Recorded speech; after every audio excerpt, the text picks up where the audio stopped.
12 વર્ષ વિકાસ વિશ્વાસ અને જલ કલ્યાણ એટલે કે આદરણીય પ્રધાનમંત્રી શ્રી નરેન્દ્રભાઈ મોદી સાહેબના નેતૃત્વમાં જે રીતના રાષ્ટ્ર વિકાસશીલ તરફથી વિકસિત ભારત બનવા જઈ રહ્યું છે ત્યારે વિશ્વ કીર્તિમાન અને રાષ્ટ્રીય કીર્તિમાન આપણા દેશના યશસ્વી પ્રધાનમંત્રી શ્રી નરેન્દ્રભાઈ મોદી સાહેબના નેતૃત્વમાં આપણે જ્યારે સાહેબે અંકિત કર્યો હોય ત્યારે સૌ પ્રથમ તો હું જામનગરની ટીમ વતી હૃદયપૂર્વકની અનેક શુભકામનાઓ એમને પાઠવું છું. માતાજી એમને દીર્ઘાયુષ્ય આપે, તંદુરસ્તી આપે અને આ જ રીતના મજબૂતાઈથી એક પણ દિવસની રજા લીધા વગર જ્યારે સતત એઓ દેશની સેવામાં સમર્પિત થઈ અને આગળ વધી રહ્યા હોય ત્યારે આજના આ દિવસે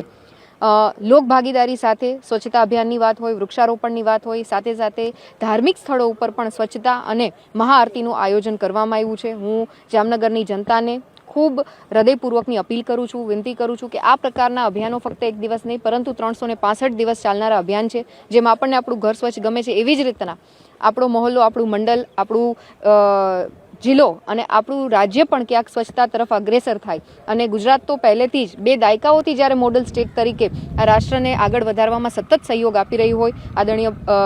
મુખ્યમંત્રીશ્રીના નેતૃત્વમાં અગ્રેસર થઈ વિકસિત ગુજરાતથી વિકસિત ભારતની પરિકલ્પના છે ત્યારે આ પ્રકારના અભિયાનમાં પ્રાકૃતિક સંવર્ધનની વાત હોય, ક્લાઇમેટ ચેન્જમાં પણ ગુજરાત અગ્રેસર થતું હોય અને સ્વચ્છતા અભિયાન કરી અને ક્યાંક આપણે જનભાગીદારીથી જોડાઈ અને આપણે આ દેશનું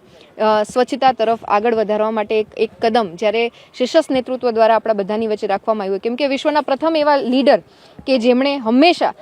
એક સામાન્ય નાગરિકની જેમ આ દેશની ચિંતા કરી છે, એક પરિવારના મોભીની જેમ આ દેશની ચિંતા કરી છે, પોતે સ્વચ્છતા અભિયાનમાં જોડાય, વૃક્ષારોપણ જેવા કાર્યક્રમમાં જોડાય અને આપણને માર્ગદર્શિત કર્યા હોય ત્યારે આપણી પણ એક મોરલ રિસ્પોન્સિબિલિટી બને છે, એક ફરજ બને છે કે આ દેશના જાગૃત નાગરિક તરીકે આપણે આ પ્રકારના અભિયાનમાં ભાગીદારી પણ ક્યાંક ને ક્યાંક લેવી જોઈએ. અને આ ઉપરાંત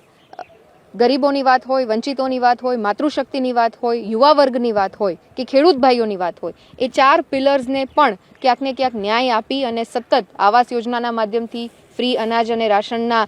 માધ્યમથી હોય, આ ઉપરાંત માતૃશક્તિ, કન્યા કેળવણીને પ્રોત્સાહન આપી અને શાળા પ્રવેશોત્સવની વાત હોય કે રોજગારીનું સર્જન કરી અને આવનારા સમયમાં યુવા પેઢીને પણ આ દેશની વિકાસધારામાં સંમિલિત કરવાનો ક્યાંક સંકલ્પ હોય તો આ 4 પ્રકલ્પોની સાથે આ 4 જે સમાજનું અલગ અલગ પ્રતિકાત્મક જે આધારસ્તંભો છે એને સતત અગ્રેસર રહી અને દેશનું સુકાન જ્યારે ભાવિ પેઢી સંભાળવાની હોય તો દેશને એ રીતના તૈયાર કરીએ કે જે વિકાસશીલમાંથી વિકસિત રાષ્ટ્ર બની શકે એના માટે સતત આપણા આદરણીય પ્રધાનમંત્રી શ્રી મહેનત કરે છે. ખંતથી આપણને બધાને સહકાર આપી અને સતત ચિંતા કરી અને આગળ વધતા હોય ત્યારે હું પુનઃ દેશનું શીર્ષસ્થ નેતૃત્વ અને ગુજરાતને તો એમાં સવિશેષ બહોળો લાભ થયો છે કે સતત 2 દાયકાથી એમના નેતૃત્વનો લાભ મળ્યો હોય અને સમગ્ર રાષ્ટ્રમાં એક મોડલ સ્ટેટ તરીકે ગુજરાત જ્યારે પથદર્શક બનતું હોય ત્યારે હું પુનઃ જામનગરની ટીમ તરફથી આજરોજ માનનીય પ્રધાનમંત્રી શ્રી નરેન્દ્રભાઈ મોદી સાહેબને હૃદયપૂર્વકની શુભકામનાઓ આપું છું અને આવનારા સમયમાં આ જ દીર્ઘ સ્વાસ્થ્ય સાથે, દીર્ઘ આયુષ્ય સાથે અને